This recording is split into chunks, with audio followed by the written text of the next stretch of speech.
Hello everyone and welcome to the session 1 of Unit 5 Estimation in Forging Shop and Foundry Shop for the course Estimation and Costing. Myself Muhammad Imran. Today we are discussing about estimation in forging shop, introduction to estimation in forging shop, estimation of various losses in the forging shop. So, estimation in the forging shop. Forging is a process of heating the metal sufficiently to a high temperature to bring it to the plastic state, and desired shape is given by applying force either by hand or by machine. The shop in which the forging process is carried out is known as forging shop. So forging is the process of giving the desired shape and dimension to the given component by means of heating this component by means of blower or by means of hand firing to a plastic state. So it is heated up to a plastic state so that it become red hot.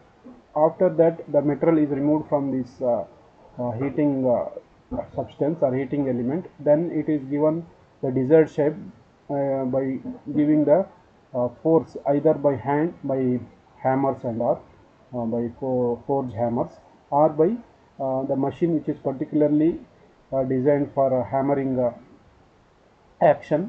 So with the help of these machines, it may be given the required dimension or shape. So the process in which the shop in which the this forging operation is carried out is known as forging shop. So in this chapter we need to determine the various the forging losses and the estimation in the forging shop. We have to find out the constituents of forging shop and also the losses in the forging shop to be considered. So the procedure for calculating the material cost of a product and forging cost. The following is a procedure for can be adopted for calculating the material cost of the product. Estimation of the net weight. So you have to estimate the net weight of the product. So in the first step, so you have to break up the job drawing into suitable number of geometrical sections whose volumes can be easily calculated by mensuration. So if you have given any drawing or object, so you have to produce you have to divide or break the jobs into simple geometry. For example, frustum of cone or cylinder or the sphere, the hemisphere, semisphere. So like that you have to divide the given component or given drawing into given simple geometries so that we can apply the mensuration for this to in order to find out the volume of the each geometries. So we have to break up the product into simple geometries and calculate the volume of the each component by applying suitable formula. So next you have to find out the volume of each section, neglecting the rounded corners and taking suitable assumption. So in the next step, after dividing or breaking the component into simple part, so in the next step you have to find out the volume of each geometries by applying suitable formula. You have to neglect the small corners and fillets and some assumption you need to make. So after making these things, you have to calculate the volume of each sections by applying suitable formula. After that, you have to find out in the third step, you have to find out the total volume of the material by adding all the by adding all the volume of each components which you have calculated earlier. So you have to separately calculate the volume of each component. So in order to find out the total volume, you have to keep on adding all the volumes which have separately calculated. So lastly, calculate the weight of the components by multiplying the total volume by the given density of the component. So after finding the total volume, you need to multiply this total volume by the density of the material in order to get the net weight of the component. So calculate the total weight of the material required for forging. So after that you have to consider any losses or any extra uh, losses, the weight of the component by means of loss. It may be scale loss, screw loss, or maybe the scale loss. So after the considering all these loss, you have to add an extra percentage of losses to the net weight in order to get the total weight of the components. The total weight is always greater than the net weight, because there are some losses that will be comes in forging shop, that may be sprue loss, that may be scale loss. You have different losses here, tong loss and shear loss, flash loss. So all these loss has to be considered while calculating the total weight of the component, because the net weight, the finished weight of the component is not same as the final component or the initial component. So during the finishing process, during the forging operation, some losses are happened in the operation. So that losses is also be considered, because we have to pay the cost of the material on the gross weight, not for the net weight. So after adding the total weight, you have to total material cost is given by the total weight of the material multiplied by the cost of the material. So that will give you the total material cost. Next, the estimation of various losses in forging. As we have discussed, the various losses which comes in the forging shop. These losses include the tong loss. Second one is the scale loss, flash loss, shear loss, and screw loss. The tong loss. While doing the forging operation, some length of the stock is required for holding the job in tong. So because we are heating the component to a red hot position, we cannot hold the job in by bare hand.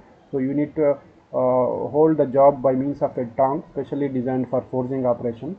So you have to hold the component in the tong with the portion of the job which is held in the tong is known as uh,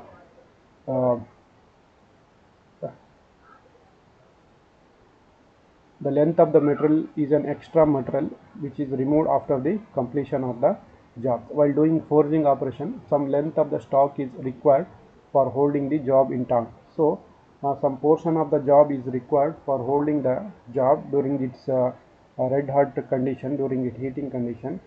This length of the material is an extra material which has to be removed after the completion of the job. So while applying the force, the portion which is between the the portion which is held in the tong is cannot be applied force, so that after the removal of this the length of the material which is held in the tong is an extra material which has to be removed after the completion of the job. So while estimating the material cost, this extra material cost is also be considered as tong loss. So this may be taken as 2 to 3 centimeter of the stock length. So as a simple, so while doing the forging operation, you need to hold the object or the component in the tong. The portion of the tong, the portion of the material which is held in tong is an extra material. It is extra material. So because we are not applying force on this material, because it is held in tong, so this extra material has to be removed after the completion of the job. So this extra material while estimating this material cost, this extra material is also be considered. So usually this loss is taken as 2 to 3 centimeter of the stock length. 2 to 3 centimeter of the stock length is considered as tong loss. Next is the scale loss. While doing forging operation, the outer surface of the hot metal is generally oxidized. What will happen? So while forging operation, you can see that during the red hot position, if you keep on applying the force, a black color layer is formed on the component, which is generally oxidized form of hot metal. When hammering is done, this oxidized film broken and it will fall down, so in the form of scale. So while doing forging operation, a thin layer is formed on the outer surface of the material. So this thin film is oxidized film, so which will break down and fall down, which will broken and will be fall down while applying the force in the form of scale. So this will reduces the dimension of the job. So this will reduces the dimension of the job, and therefore this loss will also be considered while estimating the cost. Generally this loss is taken as 6% of the net weight. So while doing forging operation, so when you apply force to the red hot material, a thin layer of oxidized film is formed on the periphery of the component. So this when you apply the force, this film will be broken and will fell down. So this will reduce the dimension of the component in the form of scale. So this loss is also be considered while estimating the cost. Generally, this loss is taken as 6% of the net weight. So next is flash loss. It is the surplus metal which comes out between two mating surfaces of the dies. So the surplus metal which comes out of the two mating surfaces, the object and the dies. So when you apply force from the dies, so when during the mating surface, between the mating surfaces, some extra material comes out. So this is known as, the surplus material will be around the periphery of the dies. While finishing the job, the surplus material is trimmed off. This is also known as flash loss, and generally this loss is taken as 20 mm wide and 3 mm thick. The volume of the flash loss is given by periphery multiplied by 20 into 3 millimeter square. So it is a surplus material that comes out between the two mating surfaces of the dies. So this extra material will be around the periphery of the dies. So while finishing the job, the surplus material has to be trimmed off. Generally this loss is known as flash loss, and it is taken as 20 mm wide and 3 mm wide, 3 mm thick all around the periphery of the dies. The volume of the flash loss is given by the formula periphery into 20 into 3 millimeter cube. Shear loss. Generally, the required size of the workpiece for forging is operations are obtained by from long bars uh, by saving and shearing. So the material, the component which are produced by forging operation is taken from, is are obtained from the long bars, which has to be sawed or sheared for getting the length. So during shearing operation, some of the material will be lost. So this loss is known as shear loss. While sawing, some amount of material is always lost. If the last piece of the bar is not to be of required length, then the component is rejected. So we have to cut extra material, so that extra material is considered as shear loss. So if the given component is of short length, then this material will be rejected. So normally this loss of the material is taken as 5% of the net weight. So because of we are cutting or we are sawing the long bars, so during cutting operation, some of the material or weight of the material will be lost. So for cutting the component into the required length, so some of the material will be lost in the form of powder or chips. So this loss is generally considered as shear loss, and it is taken as 5% of the net weight. Next is screw loss. The portion of the metal between length held in the tongue and the metal in the die is called as screw.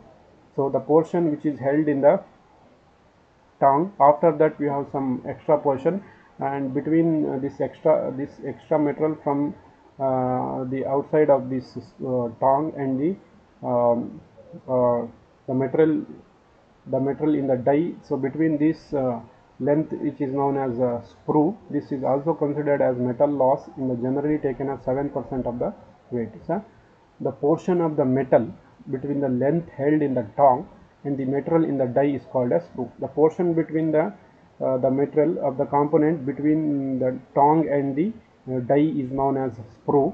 So this can also considered as material loss.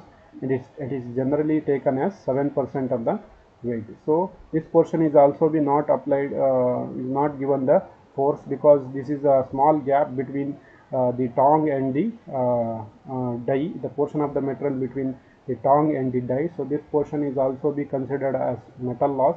It is generally considered as 7% of the net weight. Therefore, nearly 15 to 20% of the net weight of the metal is lost during forging. So if you keep on considering all the losses, total of 15 to 20% of the net weight of the material will be lost in a forging operation. So this has to be considered while calculating the material cost. So thank you for watching this session.